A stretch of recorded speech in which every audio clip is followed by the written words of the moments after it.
સમાચાર હવે સુરતથી મળી રહ્યા છે। ગજેરા ગ્રુપ અને કંપની પર ત્રીજા દિવસે પણ આઈટી વિભાગની તપાસ યથાવત છે। અધિકારીઓની ટીમ લક્ષ્મી ડાયમંડ પર તપાસ કરવા માટે પહોંચી હતી। સતત આજે ત્રીજો દિવસ છે જે તપાસ કરવામાં આવી રહી છે। રિયલ એસ્ટેટ, એજ્યુકેશન અને ડાયમંડ કંપનીઓ પર તવાઈ બોલાવવામાં આવી છે। હવાલા નેટવર્ક અને મોટી કર ચોરીની આશંકાથી ઇન્કમટેક્સ વિભાગ દ્વારા તપાસ કરવામાં આવી રહી છે। ગુજરાત અને મુંબઈમાં 30 સ્થળ પર આઈટી વિભાગે તપાસ શરૂ કરી છે।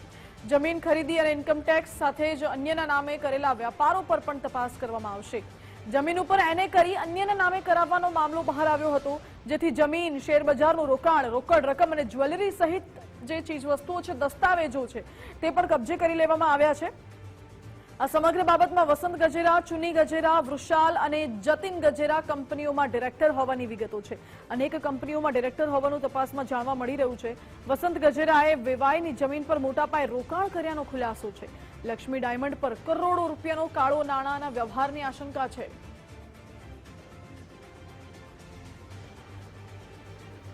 મહત્વપૂર્ણ છે કે લક્ષ્મી ડાયમંડ ગ્રુપ છે તે ગ્રુપ ઉપર સતત આજે ત્રીજો દિવસ જ્યારે દરોડાની કાર્યવાહી ચાલી રહી છે। આપને એ પણ જણાવી દઈએ કે મેહુલ ચોકસી સાથે પણ કોઈ સંબંધ છે કે કેમ, કારણ કે ઘણી બધી એવી ચર્ચાઓ પણ ચાલી હતી, એવા અહેવાલો પણ, રિપોર્ટ્સ પણ આવ્યા હતા, એટલે એ દિશામાં પણ તપાસ કરવામાં આવી રહી છે કે શું મેહુલ ચોકસી સાથે કોઈ સંબંધ છે કે કેમ, કારણ કે જાણકારી એવી હતી કે મેહુલ ચોકસી વચ્ચે શેલ કંપની દ્વારા અને લક્ષ્મી ડાયમંડ કંપની વચ્ચે કોઈ નાણાકીય વ્યવહારો થતા હોય છે જે ગેરકાયદે છે અને તેના પર પણ અત્યારે તપાસ કરવામાં આવી રહી છે। ઇન્કમટેક્સ વિભાગે રેડ પાડી હતી અને હજુ પણ તપાસનો ધમધમાટ અત્યારે ચાલી રહ્યો છે।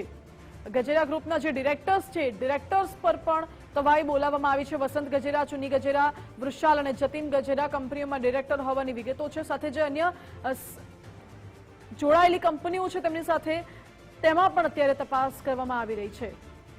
લક્ષ્મી ડાયમંડની સાથે સાથે એ લોકોનો કયો સાઇડ બિઝનેસ છે, બીજો બિઝનેસ શું છે, એ દિશામાં પણ તપાસ કરવામાં આવી રહી છે। જાણકારી છે કે જમીન ઉપર એને કરીને અન્યના નામે કરાવવામાં આવી હતી, એટલે એ તમામ બાબતે પણ તપાસ કરાઈ રહી છે। આઈટી વિભાગને હાલ તો આજે ત્રીજો દિવસ છે અહીં જ્યારે તપાસ કરાઈ રહી છે। જોકે આ 2 દિવસ દરમિયાન જમીન, શેરબજારનું રોકાણ, રોકડ રકમ, જ્વેલરી સહિતના દસ્તાવેજો ઇન્કમટેક્સ વિભાગે કબજે કર્યા છે। આજ મુદ્દે જાણકારી મેળવીશું। સંવાદદાતા રાકેશ મારી સાથે લાઈવ જોડાઈ ગયા છે।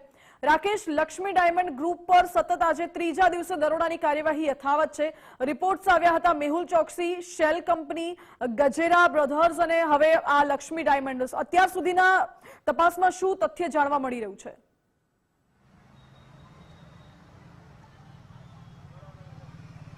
જી બિલકુલ, છેલ્લા 3 દિવસથી આઈટી વિભાગની ટીમ દ્વારા ગજેરા ગ્રુપ એન્ડ કંપની ઉપર દરોડાની કાર્યવાહી હાથ ધરવામાં આવી છે અને આજે ત્રીજા દિવસે તપાસનો ધમધમાટ જોવા મળી રહ્યો છે।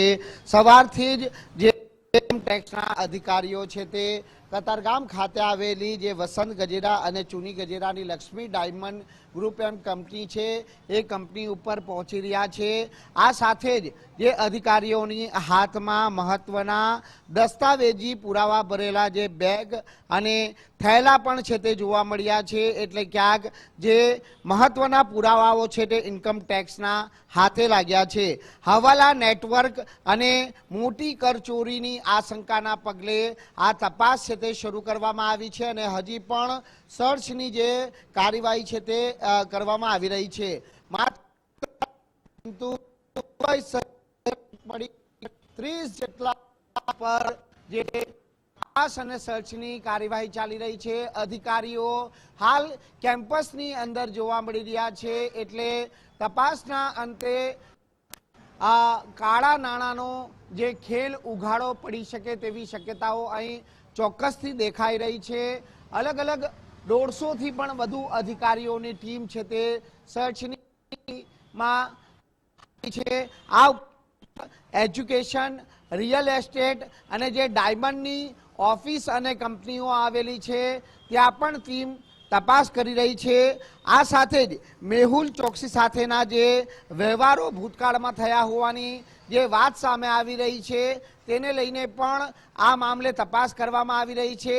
ખાસ કરીને જે જમીન ટોચના કાયદાનો જે ઇન્કમ ટેક્સ ભરવાથી બચવા માટે જે જમીન છે તે અન્યના નામે ખરીદી કરવામાં આવી હતી અને ત્યારબાદ એને કરી અને પોતાના નામે કરાઈ હતી, એટલે આ તમામ જે પાસાઓ છે તે ધ્યાનમાં રાખી તપાસ કરાઈ રહી છે. ઉપરાંત શેર બજાર અને રોકડ રકમ, જ્વેલરી સહિતના જે પુરાવાઓ છે તે પણ છે તે ઇન્કમ ટેક્સના હાથે લાગ્યા છે. એટલે આ તમામ જે પુરાવા, રોકડ રકમ, જ્વેલરીનું એનાલિસિસ કરવામાં આવી રહ્યું છે અને આઈટી વિભાગની તપાસના અંતે મોટી કરચોરી બહાર આવવાની શક્યતાઓ હાલ સેવાઈ રહી છે. આ ઉપરાંત સૌથી મહત્વની બાબત આઈટી વિભાગના સૂત્રો પાસેથી એ જાણવા મળી રહી છે કે જે હવાલા નેટવર્ક પણ છે તે કરવામાં આવ્યું હોવાની શક્યતા છે અને તેને લઈને પણ જે કરોડોના હવાલા છે તે ક્યાંક કરવામાં આવ્યા હોઈ શકે છે અને તે દિશામાં પણ થઈ રહી છે અને તેને લઈને હવે એન્ફોર્સમેન્ટ ડિપાર્ટમેન્ટની ટીમની પણ હવે આ રેડની અંદર ક્યાંક એન્ટ્રી થવાની સંભાવનાઓને નકારી શકાય તેમ નથી. પરંતુ જોવાનું એ રહે છે કે હવે તપાસના અંતે કયા મહત્વના ખુલાસાઓ બહાર આવે છે. જી રાકેશ, બિલકુલ આભાર આપનો. એટલે તપાસના અંતે હવે કયા ખુલાસા બહાર આવે છે તેના પર નજર રહેલી છે.